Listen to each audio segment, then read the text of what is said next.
മനുഷ്യ മനസാക്ഷിയെ നടുക്കുന്ന ക്രൂരത. കേവലം ഒരു ക്ഷേത്രപ്രവേശന തർക്കത്തിന്റെ പേരിൽ ഒരു യുവതിക്ക് നേരിടേണ്ടി വന്നത് സങ്കല്പിക്കാൻ പോലും കഴിയാത്ത ക്രൂരതയാണ്. മഹാരാഷ്ട്രയിലെ ഒരു ഗ്രാമത്തിലാണ് മനുഷ്യ മനസാക്ഷിയെ പിടിച്ചുലയ്ക്കുന്ന ഈ അതിദാരുണമായ സംഭവം അരങ്ങേറിയത്.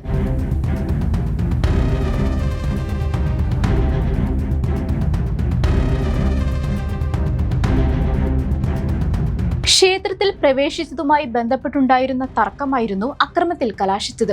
ഒരു സ്ത്രീയാണെന്ന പരിഗണന പോലും നൽകാതെ ഒരു കൂട്ടം ആളുകൾ ചേർന്ന് യുവതിയെ ക്രൂരമായി മർദ്ദിക്കുക മാത്രമല്ല, അവരെ അർദ്ധനഗ്നിയായി ഗ്രാമത്തിലൂടെ നടത്തുകയും ചെയ്തു.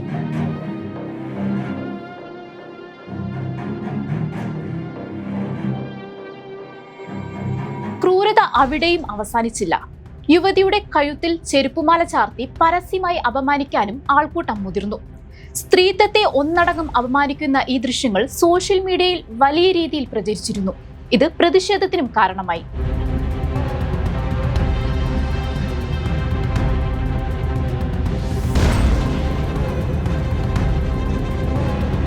ഈ വാർത്തകൾ ഒരു ക്രൈം റിപ്പോർട്ടല്ല, മറിച്ച് നമ്മൾ കെട്ടിപ്പടുത്തുവെന്ന് അവകാശപ്പെടുന്ന ആധുനിക സമൂഹത്തിന്റെ പൊള്ളത്തരം തുറന്നുകാട്ടുന്ന ഒന്നാണ്.